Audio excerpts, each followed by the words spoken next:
Number 10. The Andes Survival Saga. Back on the 13th of October 1972, a flight with 4-5 folks aboard, mostly eager rugby guys, smashed into the Andes peaks. The crash tore the aircraft apart, hurling people and debris everywhere. Once the dust, or rather snow, cleared, just 27 hung on. They were stuck at over 11,000 feet, with nights plunging to minus 30 degrees. Rescue teams gave up after only 10 days, figuring no one could last in that frozen hell. No real food, zero warm gear, and their only hideout was the wrecked plane body. When supplies vanished, they hit rock bottom, die hungry, or consume the frozen remains of their buddies. They put it to a group decision. Later, they described it like a sacred act, their pals' forms sustaining them. After 2 grueling months, Nando Parrado and Roberto Canessa said, enough, they set off on a 10-day slog through killer mountains. They scaled a 15,000-foot monster in just rugby shoes, no fancy equipment. Covering 38 miles, they finally flagged down help, leading to the rescue of the other 14 after 72 brutal days up there.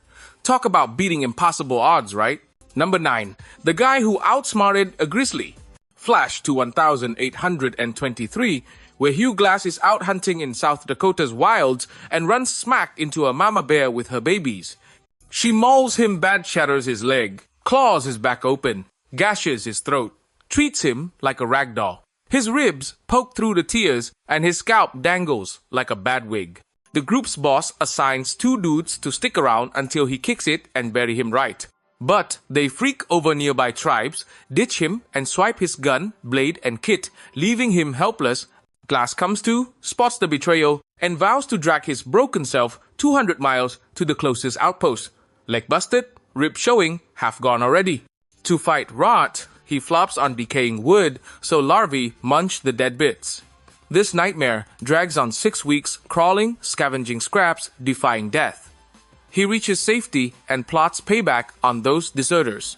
Ever wonder if revenge tastes as sweet as survival? Number 8. Trapped by a Boulder.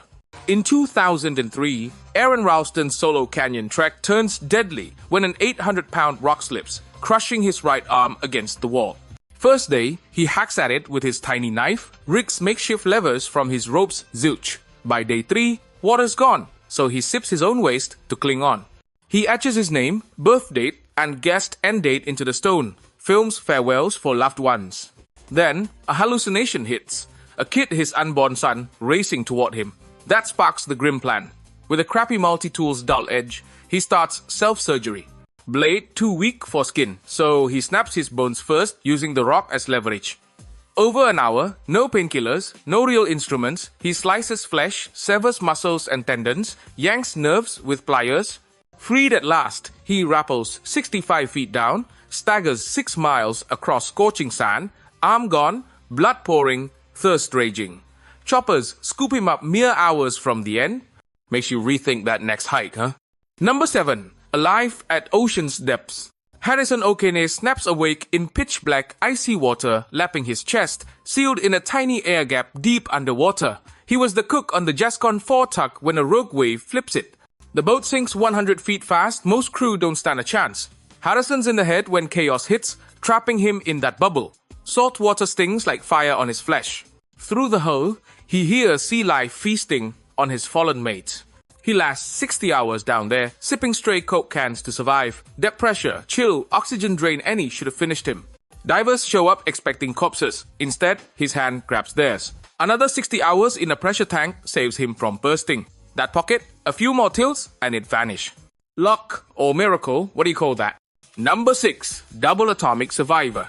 Tsutomu Yamaguchi pulls off the ultimate bad luck good luck streak, enduring 2 nukes. The 6th of August 1945. He's in Hiroshima for work, strolling along when a plane drops something dark. Flash hits, brighter than anything, blasting him into a crop field.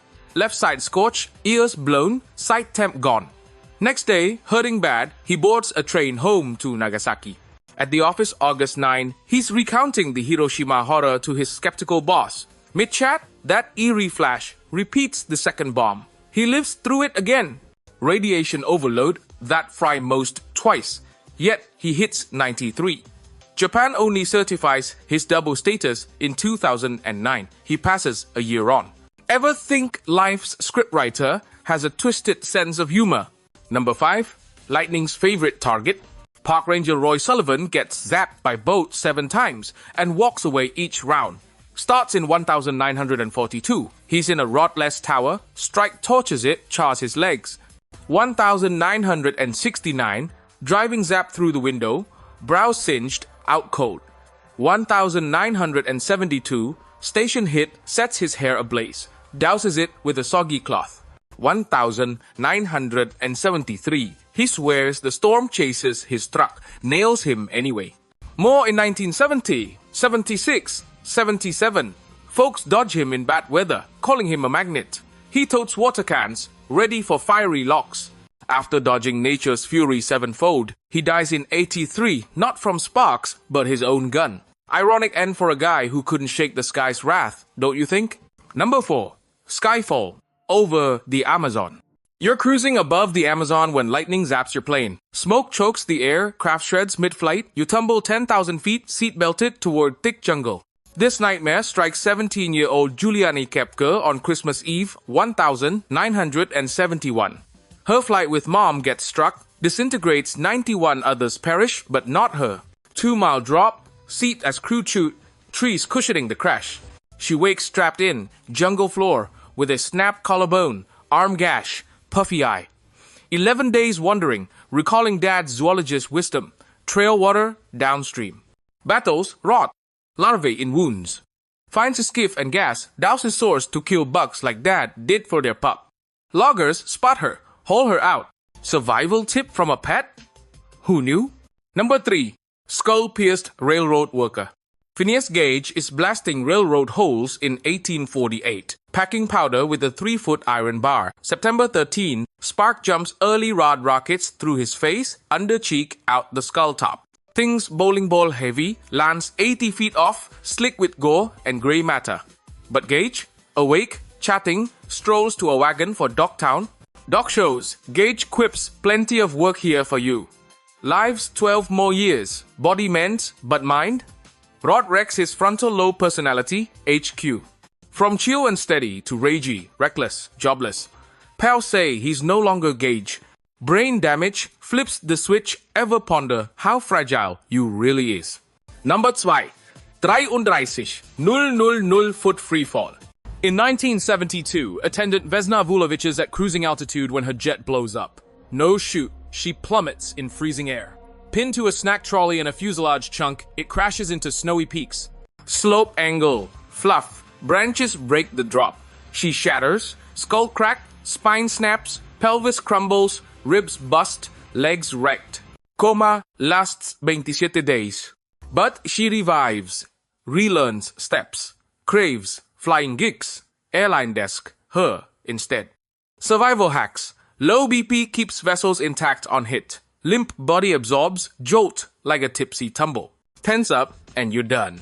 Wow, how being out cold saves the day, yeah? Number 1. Buried Miners Ordeal. 2010. 33 Chilean diggers get sealed half a mile deep in a cave in 700,000 tons of stone like dual empire states.